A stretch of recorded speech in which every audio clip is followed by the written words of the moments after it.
खबर उन्नाव से आ रही है, जहां पर जीआईसी ग्राउंड में सपा प्रत्याशी व पूर्व सांसद अनु टंडन के समर्थन में पूर्व सीएम अखिलेश यादव ने पेपर लीक का मुद्दा उठाते हुए कहा कि नौजवानों ने तैयारी की, परीक्षा देकर लौटे तो पता चला कि पेपर लीक हो गया है।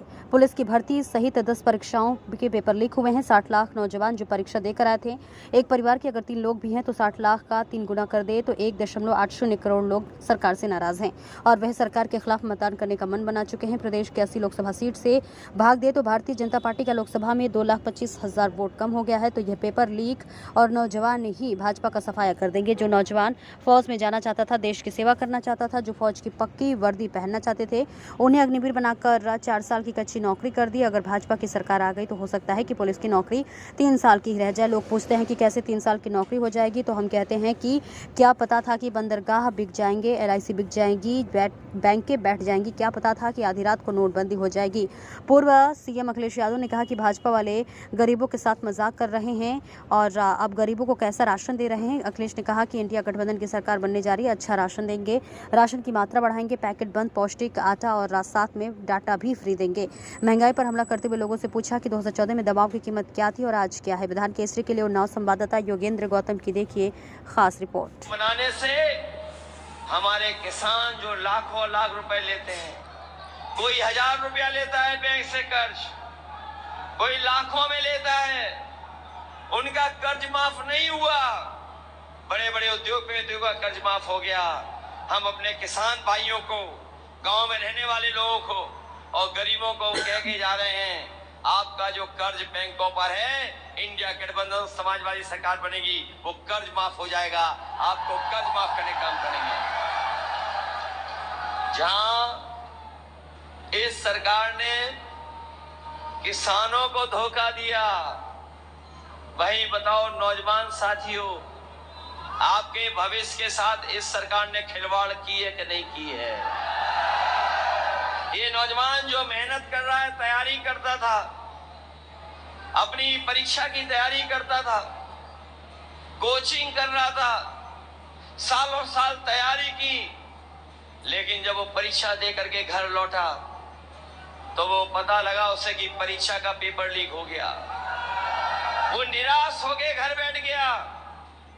जिन नौजवानों ने अभी पुलिस भर्ती की नौकरी के लिए परीक्षा दी होगी, इस सरकार ने कहा कि हम लाखों लाख लोगों की परीक्षा करा लेंगे। हमारा नौजवान भगवान का कोई विरोधी नहीं है और हम समाजवादी लोग तो वो हैं जो सब भगवानों को मानते हैं। अगर ये राम की कसम खाएं, भगवान राम की, कि इन्होंने नौजवानों का भविष्य जानबूझ के अंधकार में डाला कि नहीं डाला। जहाँ पेपर लीक हुआ वो बीजेपी की सरकार थी, जिन्होंने पेपर लीक किया वो बीजेपी के लोग थे।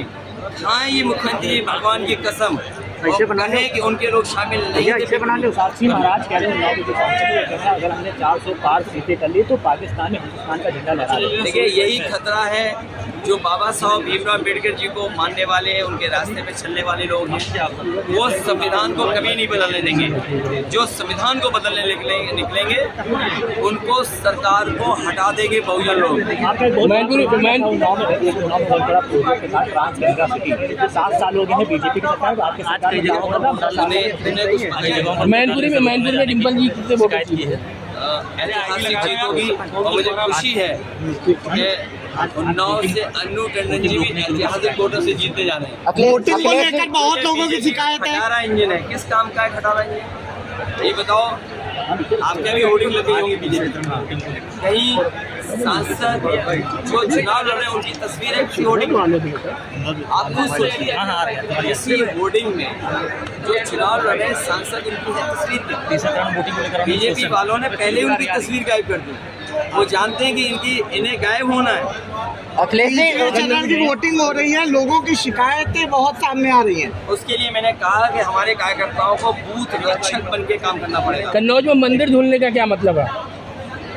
कुछ नहीं, ना समझ लोग हैं और ना समझ लोगों के बारे में क्या कहोगे। लेकिन कन्नौज की जनता इस बार इतने वोटों से धोएंगे, इन्हें इतने वोटों से धोए जाएंगे कि दोबारा ये धोएंगे नहीं।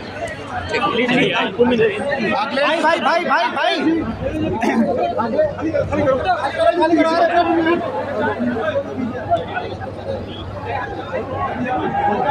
इधर किनारे